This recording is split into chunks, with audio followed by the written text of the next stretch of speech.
जय माता दी दोस्तों, आप सभी का दिन शुभ और मंगलमय हो। माता रानी की कृपा आप सभी भक्तों पर बनी रहे।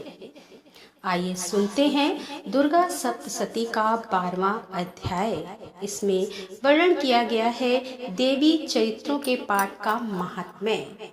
देवी बोली कि हे देवताओं, जो पुरुष इन श्रोतों द्वारा एकाग्रचित होकर मेरी स्तुति करेगा उसके संपूर्ण कष्टों को निसंदेह हर लूंगी। मधुकैटभ के नाश, महिषासुर के वध और शुंभ तथा निशुंभ के वध की जो मनुष्य कथा कहेंगे, मेरे महात्म्य को अष्टमी, चतुर्दशी व नवमी के दिन एकाग्रचित होकर भक्ति पूर्वक सुनेंगे, उनको कभी कोई पाप ना रहेगा। पाप से उत्पन्न हुई विपत्ति भी उनको ना सताएगी, उनके घर में दरिद्रता ना होगी और ना उनको प्रियजनों का विछोह होगा। उनको किसी प्रकार का भय ना होगा। इसीलिए प्रत्येक मनुष्य को भक्ति पूर्वक मेरे इस कल्याणकारक महात्म्य को सदा पढ़ना और सुनना चाहिए। मेरा यह महात्म्य महामारी से उत्पन्न हुए संपूर्ण उपद्रवों को एवं 3 प्रकार के उत्पातों को शांत कर देता है। जिस घर व मंदिर में या जिस स्थान पर मेरा यह श्रोत विधि पूर्वक पढ़ा जाता है, उस स्थान का मैं कभी भी त्याग नहीं करती और वहाँ सदा ही मेरा निवास रहता है। बलिदान, पूजा, होम तथा महोत्सवों में मेरा यह चरित्र उच्चारण करना तथा सुनना चाहिए। ऐसा हवन या पूजन मनुष्य जानकर या बिना जाने करे, मैं उसे तुरंत ग्रहण कर लेती हूँ। और शरद काल में प्रत्येक वर्ष जो महापूजा की जाती है, उनमें मनुष्य भक्ति पूर्वक मेरा यह महात्म्य सुनकर सब विपत्तियों से छूट जाता है और धन, धान तथा पुत्रादि से संपन्न हो जाता है। और मेरे इस महात्म्य व कथाओं इत्यादि को सुनकर मनुष्य निर्भय हो जाता है और महात्म्य के श्रवण करने वालों के शत्रु नष्ट हो जाते हैं तथा कल्याण की प्राप्ति होती है और उनका कुल आनंदित हो जाता है।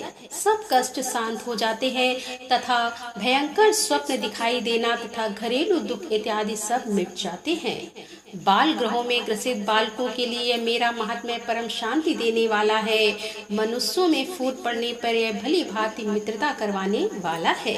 मेरा यह महात्म्य मनुष्यों को मेरी जैसी सामर्थ्य की प्राप्ति कराने वाला है। पुष्प, अर्घ, धूप, गंध, दीपक इत्यादि सामग्रियों द्वारा पूजन करने से, ब्राह्मण को भोजन करा के, हवन करके, प्रतिदिन अभिषेक करके, नाना प्रकार के भोगों को अर्पण करके और प्रत्येक वर्ष दान इत्यादि करके जो मेरी आराधना की जाती है और उससे मैं जैसे प्रसन्न हो जाती हूँ, वैसे प्रसन्न मैं इस चरित्र के सुनने से हो जाती हूँ। यह महात्म्य श्रवण करने पर पापों को हर लेता है तथा आरोग्य प्रदान करता है।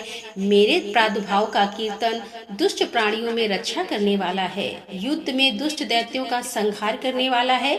इसके सुनने से मनुष्य को शत्रुओं का भय नहीं रहता।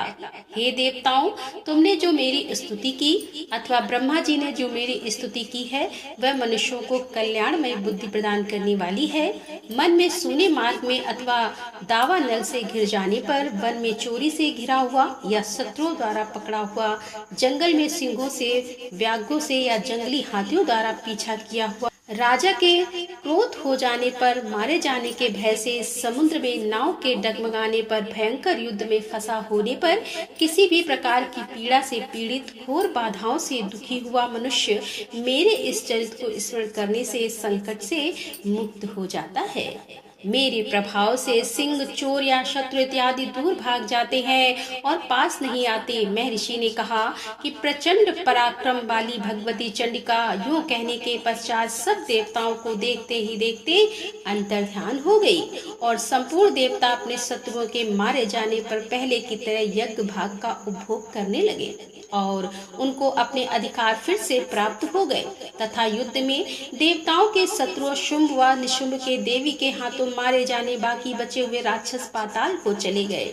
हे राजन, इस प्रकार भगवती अंबिका ने नित्य होती हुई भी बार बार प्रकट होकर इस जगत का पालन करती है, इसको मोहित करती है, जन्म देती है और प्रार्थना करने पर समृद्धि प्रदान करती है।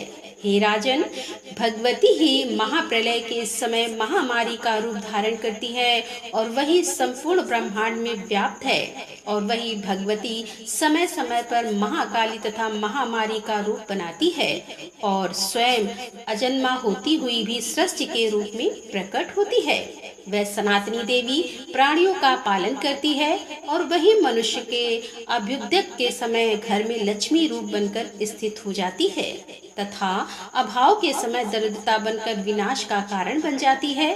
पुष्प, धूप और गंध आदि से पूजन करके उनकी स्तुति करने से वह धन एवं पुत्र देती है और धर्म में सुख बुद्धि प्रदान करती है। बोलो माता रानी की जय। तो यहाँ पर दुर्गा सप्तशती का 12वां अध्याय का समापन करते हुए इसके आगे का पाठ हम लेकर फिर उपस्थित होंगे। तब तक के लिए राधे राधे, जय श्री कृष्णा, हर हर महादेव, जय माता।